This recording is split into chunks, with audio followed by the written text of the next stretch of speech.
नमस्कार साथियों, आप सभी का एक बार फिर स्वागत है गवर्नमेंट एजुकेशन में। दोस्तों, इस वीडियो में हम एमपीपीएससी प्री के लिए टेस्ट नंबर जो है वो 7th लगा रहे हैं। 7th होगा पार्ट ये। और बात की जाए, अगर आपने पिछले पार्ट नहीं देखे तो यहाँ पर एक आई का बटन आ रहा होगा, उस पर क्लिक करके देख सकते हो। आपको प्लेलिस्ट मिल जाएगी सारी, और वहाँ से आप जो है वो क्वेश्चनों की प्रैक्टिस कर पाओगे।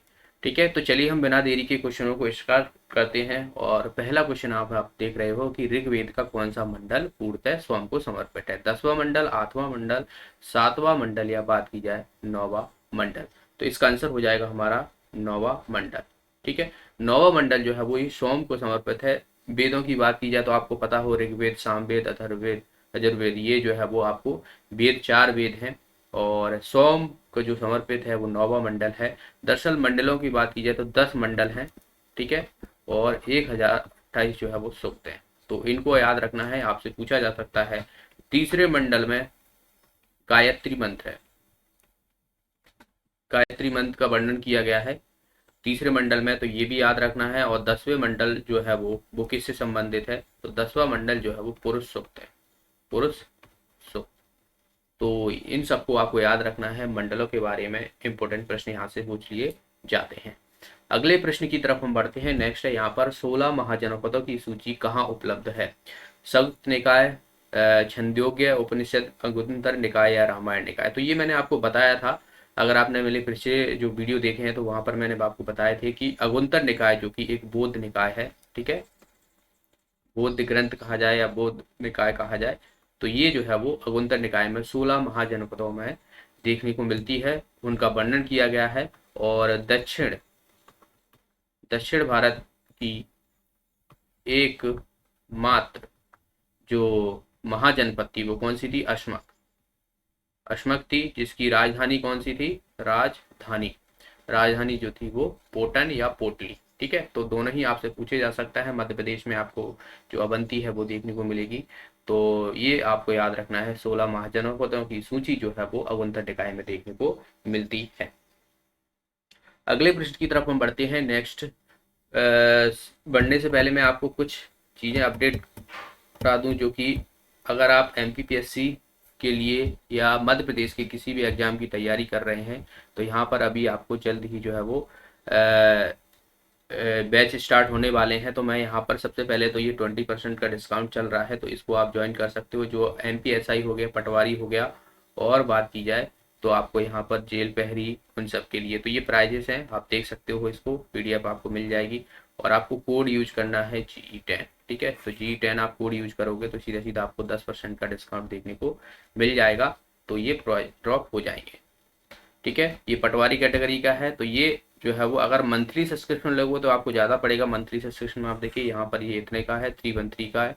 ठीक है, SI कैटेगरी हो गया, जेल पहरी का हो गया, और पुलिस कांस्टेबल का हो गया, तो इनको ले सकते हो। एमपीपीएससी और व्यापम दोनों का सब्सक्रिप्शन लेते हो तो ये आपको एक सब्सक्रिप्शन लेने से आपको एमपीपीएससी और व्यापम के जितने भी एग्जाम है उनको जो है वो आप एक्सेस कर पाओगे। ठीक है, फ्री क्लासेस और लाइव क्लासेस होती है यहाँ पर। प्लस क्लासेस, फ्री क्लासेस में आपको limited syllabus, mock test, PDF और सॉल्यूशन, ये सब जो है लिमिटेड रहेगा। लेकिन आप प्लस क्लासेस ज्वाइन करोगे तो आपको यहाँ पर कंप्लीट सिलेबस कराया जाएगा। ठीक है, मॉक टेस्ट अनलिमिटेड रहेंगे आपके पास। पीडीएफ नोट्स प्रत्येक सेशन की प्रोवाइड कराई जाएंगी आपको। टेस्ट, फुल लेंथ करेक्शन वगैरह ये सब चीज़ें, आंसर सीट, आपको सारी चीज़ें प्रोवाइड हो जाएंगी।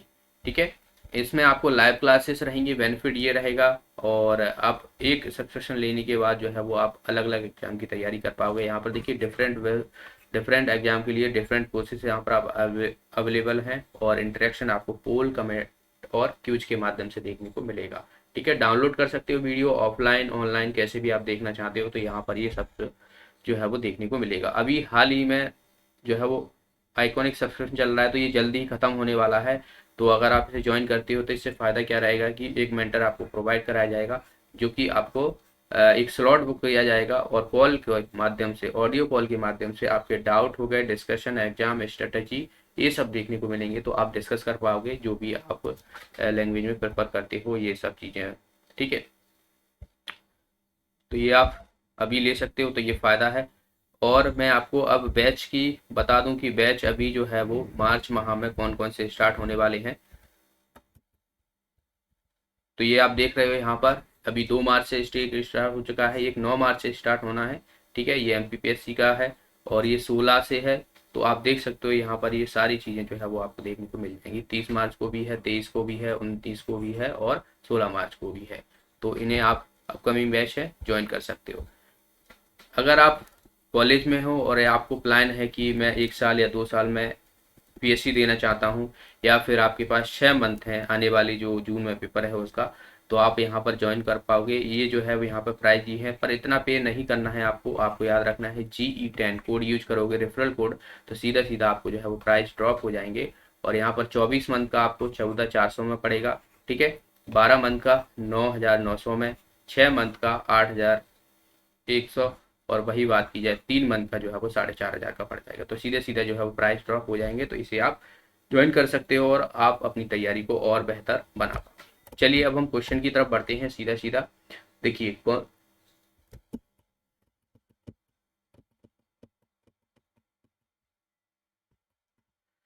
कौन सा खजुराहो का मंदिर नहीं है? इनमें से हमें पूछा गया है कौन सा खजुराहो का मंदिर नहीं है। चित्रगुप्त मंदिर, 64 योगिनी मंदिर, कदरिया महादेव का मंदिर, या 10 अवतार मंदिर। तो इसका आंसर हो जाएगा हमारा डी ऑप्शन, 10 अवतार मंदिर। 10 अवतार मंदिर ये दरअसल जो है वो ललितपुर में देखने को मिलता है। ललित बेतवा नदी के किनारे है, बेतवा नदी के किनारे है। तो ये है। बाकी खजुराहो में चित्रकूट मंदिर देखने को मिलेगा, 64 योगिनी हो गया, कदरिया महादेव का मंदिर, ये जो है वो सबसे बड़ा मंदिर है, सबसे बड़ा मंदिर है। और जो खजुराहो के मंदिर है ये छतरपुर में आपको देखने को मिलते हैं। छतरपुर में 950 1050 में जो है ईस्वी में ये बनवाए गए थे, और 1986 में इसको यूनेस्को की विश्व धरोहर में शामिल किया गया था। तो ये याद रखना है, 1986 में यूनेस्को की विश्व धरोहर में शामिल किया गया था। और सबसे बड़ा जो है वो कदरिया महादेव का मंदिर। और भी मंदिर है, इनको 3 भागों में बांटा गया है खजुराहो के मंदिर। ठीक है, चंदेल शासकों के द्वारा जो है ये बनवाए गए थे। एंड बात की जाए तो जो दूल्हा देव का मंदिर है, तो ये भी आपको खजुराहो में देखने को मिलता है। अगले प्रश्न की तरफ हम बढ़ते हैं। नेक्स्ट यहाँ पर भीमबेटका प्रसिद्ध है। बौद्ध प्रतिमाएं, गुफाओं के शैल चित्र, खनिज, या नर्मदा नदी का उद्गम स्थल। तो जो भीमबेटकाएं हैं आपको किस जिले में देखने को मिलेंगी, पहले तो आपको ये पता होना चाहिए, क्योंकि सीधा सीधा पहली बात तो यही क्वेश्चन पूछा जाता है। तो ये आपको रायसेन में देखने को मिलेगी भीमबेटका। ठीक है, रायसेन जिले में देखने को मिलती हैं, और यहाँ से काफी जो है वो क्वेश्चन देखने को मिलते हैं।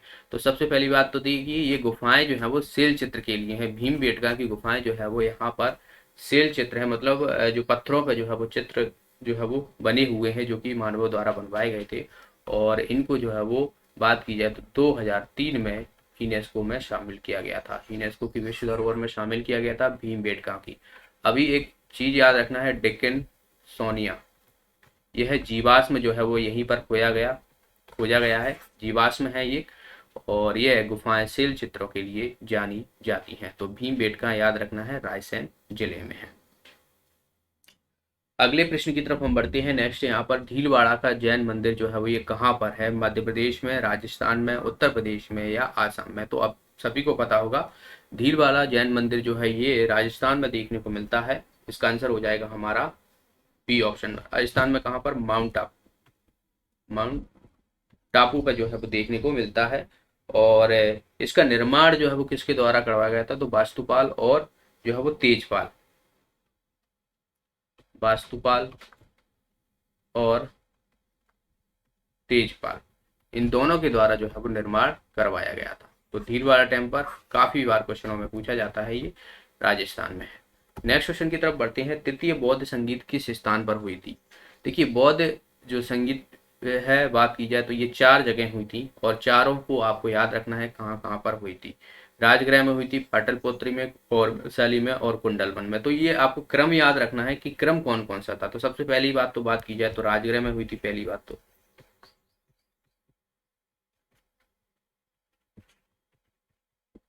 वैशाली, पाटलिपुत्र, और चौथी जो हुई थी वो कुंडल कुंडल वन कश्मीर। ठीक है, कुंडल वन कश्मीर।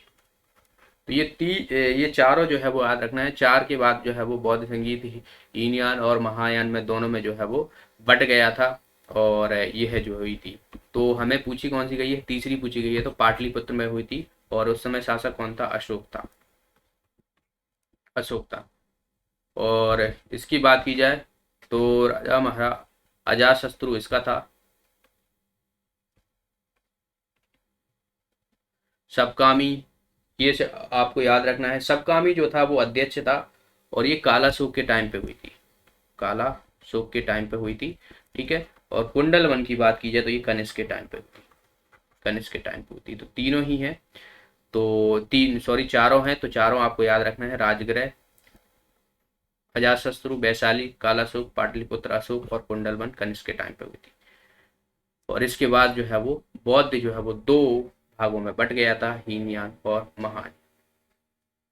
अगले प्रश्न की तरफ बढ़ते हैं। नेक्स्ट है यहाँ पर नचना कुठार पार्वती मंदिर, ये किस वंश से संबंधित है?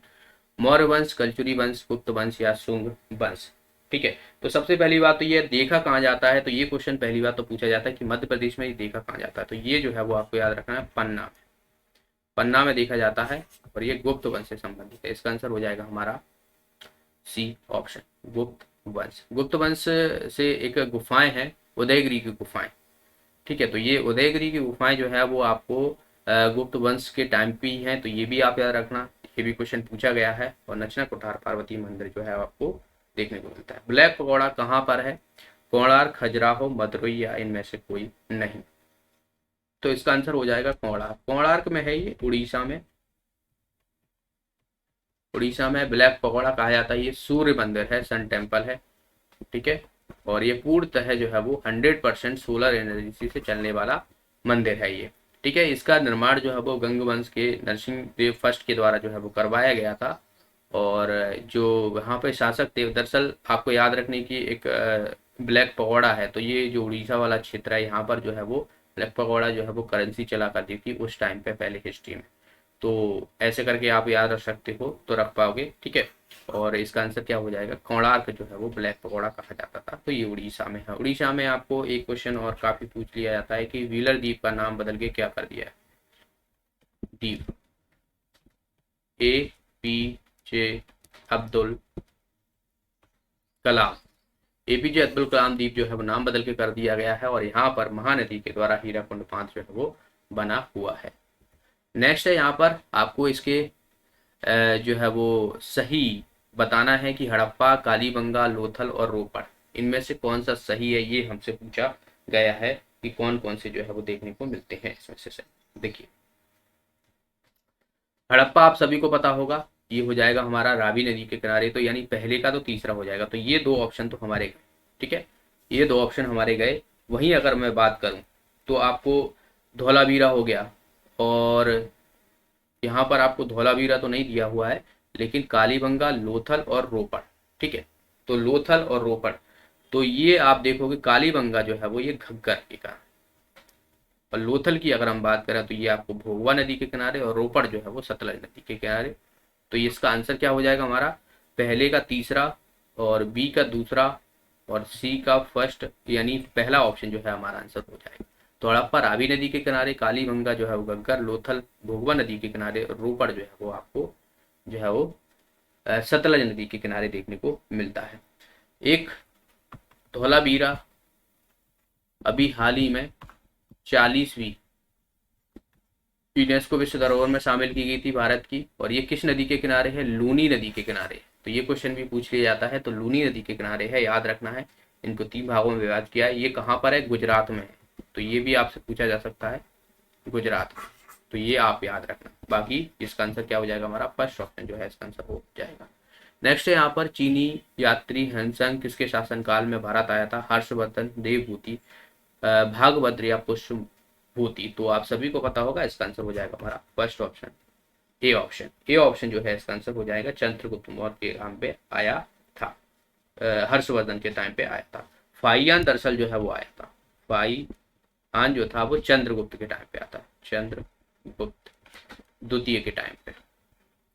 फाइयान ये भी चीनी ही यात्री था, तो फाइयान जो है वो चंद्रगुप्त के टाइम पे, और चीनी यात्री जो है हैंसंग था जो हर्षवर्धन के टाइम पे आया था। नेक्स्ट है यहाँ पर अष्टप्रधान नामक मंत्रिपरिषद थी, ये किसकी थी? विजयनगर प्रशासन की, गुप्त प्रशासन में, मराठा प्रशासन में या चोल शासन में?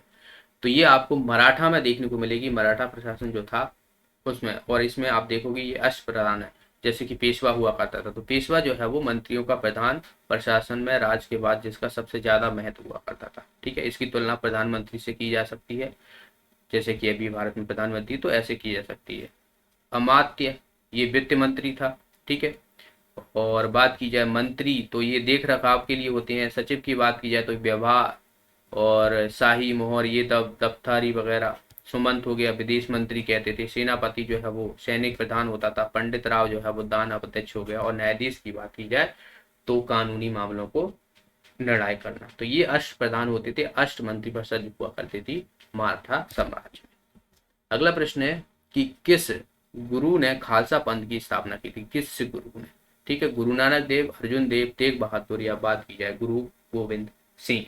तो इसका आंसर हो जाएगा गुरु गोविंद सिंह। गुरु गोविंद सिंह ने जो है वो खालसा पंथ की स्थापना की थी, तो याद रखना है। अगला प्रश्न है यहाँ पर, विष्णु के 12 अवतार की झांकी की प्रतिमा निम्न में से कहाँ पाई जाती है? ग्वालियर, खजुराहो, उदयगिरी की गुफाएं, या सांची? तो इसका आंसर हो जाएगा हमारा सी ऑप्शन, उदयगिरी की गुफा में आपको देखने को मिलेगी, जो कि विदिशा में।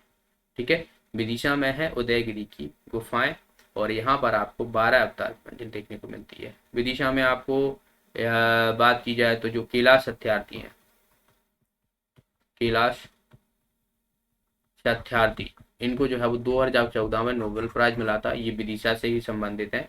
ठीक है, हलाली डैम है, बेतवा नदी के किनारे है। तो ये जो है वो विदिशा से आपसे क्वेश्चन पूछ लिए जाते हैं मोस्टली। नेक्स्ट है यहाँ पर, उज्जैन में क्या है? मंगलनाथ का मंदिर है, संदीपन आश्रम है, कालियादह है, या ये सभी है? तो उज्जैन में ये सभी चीजें आपको देखने को मिलती है। मंगलनाथ मंदिर, संदीपनी मंदिर और कालियादह महल। इसका आंसर हो जाएगा हमारा डी ऑप्शन। उज्जैन जो है वो बात की जाए तो यहाँ पर क्षिप्रा नदी, कुंभ का मेला, ठीक है, इसे मालवा की गंगा,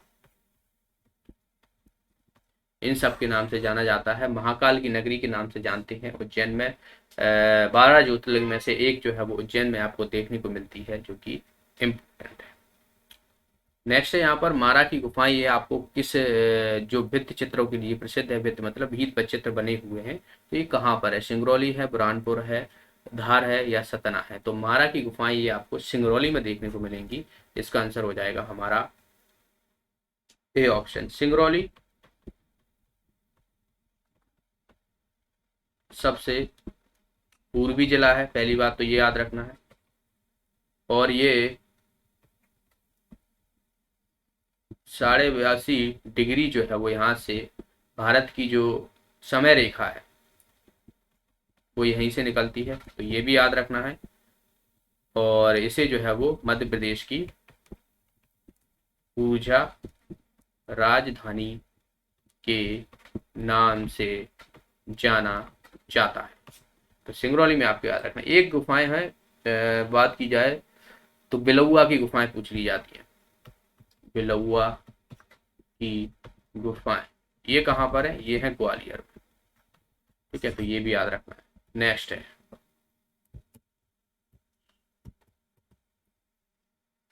भोपाल 5 पहाड़ियों पर बसा है, इनमें से कौन सी पहाड़ियां सम्मिलित नहीं है? श्यामला हिल्स, अरेरा, लम्हेटा, या बात की जाए ईदगाह? तो इसका आंसर हो जाएगा हमारा सी ऑप्शन। अगर आपने मेरे जीके के वीडियो देखे हैं तो लम्हेटा ये जबलपुर में है, दरअसल जबलपुर में है। और यहाँ पर भारत का पहला जियो पार्क स्थापित होगा। ठीक है, जियो पार्क स्थापित होगा। तो लम्हेटा दरअसल जो है ये जबलपुर में आपको देखने को मिलेगा। बाकी श्यामला हिल्स, अरेरा हिल्स, ईदगाह हिल्स, देखिए श्यामला, नोने न्योरी, अरेरा, कटारा और ईदगाह, ये जो है वो 5 जो है वो भोपाल में आपको देखने को मिलेंगी। श्यामला हिल्स, श्यामला हिल्स जो है वो मुख्यमंत्री का निवास है दरअसल, तो ये भी आपसे पूछा जाता है। नेक्स्ट है यहाँ पर, मध्य प्रदेश का सबसे बड़ा भौतिक विभाग कौन सा है? भौतिक विभाग कौन सा है? बुंदेल का पठार, बंदेलखंड का पठार, मालवा का पठार और सतपुड़ा का पठार। आसान सा है, भौतिक मतलब सबसे बड़ा पठार पूछा गया है, तो इसका आंसर हो जाएगा हमारा डी ऑप्शन, मालवा का पठार। मालवा का पठार से जो है वो यहाँ पर काली मिट्टी पाई जाती है, लावा से निर्मित है। ठीक है, एंड छिबरा को मालवा की गंगा कहा जाता है। और यहाँ की सबसे ऊंची चोटी, ऊंची चोटी, ये कौन सी है? सिगार। मालवा की सबसे ऊंची चोटी जो है वह सिगार है। तो इनको आपको याद रखना है। अगला प्रश्न की, मध्य प्रदेश के किस जिले कोरंडम खनिज की प्राप्ति होती है? कोरंडम खनिज ग्वालियर, सीधी, सतना या पन्ना? कोरंडम, कोरंडम सबसे पहली बात तो आपको पता होना चाहिए किसका अयस्क होता है। ये होता है, बात की जाए तो एल्यूमिनियम का। ठीक है, एल्यूमिनियम का जो है अयस्क होता है। और ये आपको देखने को मिलेगी सीरी में। सीरी में जो है देखने को मिलेगी। तो कोरंडम जो है एल्यूमिनियम का अयस्क है और सीरी में आपको देखने को मिलती है। तांबा जो है वो आपको मलाज खंड में देखने को मिलता है। कोयला हो गया सिंगरौली में देखने को मिलता है। बॉक्साइट हो गया बालाघाट में देखने को मिलता है। तो ये खनिज हैं जो ऑलमोस्ट पूछ लिए जाते हैं। ज़्यादातर आपको खनिज जो है वो देखने को मिलेंगे जो बालाघाट वाला क्षेत्र है, खंडवा वाला क्षेत्र है, तो यहाँ पर जैसे कि तांबा हो गया। ठीक है, तांबा हो गया। और बात की जाए लोहा हो गया। और हीरा पन्ना की आपको तो हीरा की जो खदानें हैं वो पन्ना में ही देखने को मिलेगी। मगजमा का जो खान है वो हीरों के लिए ही जानी जाती है, जो कि अब 17 में। अगला प्रश्न है, मध्य प्रदेश के सबसे छोटे व प्रथम जीवाश्म उद्यान का स्थापना की गई थी? डिंडोरी, बालाघाट, छिंदवाड़ा या मौर्य? देखिए सबसे छोटा पूछा गया है तो ये आपको डिंडोरी में देखने को मिलेगा। इसका आंसर हो जाएगा हमारा ए ऑप्शन। सबसे बड़ा आपको पता होगा, सबसे बड़ा की बात की जाए तो कान्हा है, कान्हा नेशनल पार्क है। और ठीक है, सबसे छोटा हो गया जीवाश्म जो कि डिंडोरी में है। अभ्यारण्य की अगर मैं बात करूं, अभ्यारण्य नौरा देवी, ये सबसे बड़ा है। और सबसे छोटे की बात की जाए तो राला मंडा,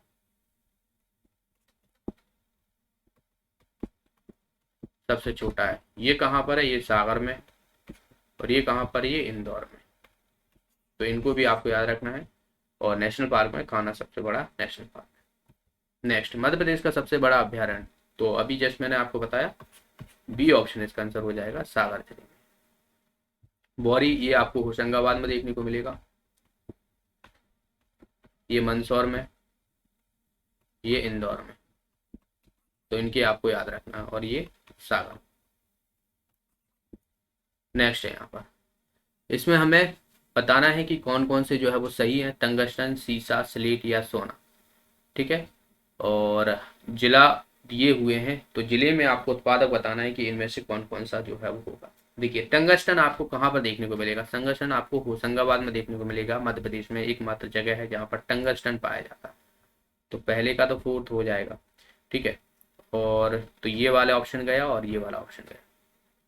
अब बी में से देखेंगे सीसा। सीसा आपको ये कहाँ पर देखने को मिलेगा? सीसा जो है ये दतिया में देखने को मिलता है। ठीक है, और स्लेट की बात की जाए तो स्लेट आपको कहाँ पर देखने को मिलेगा? स्लेट जो है आपको मंदसौर में देखने को मिलेगी।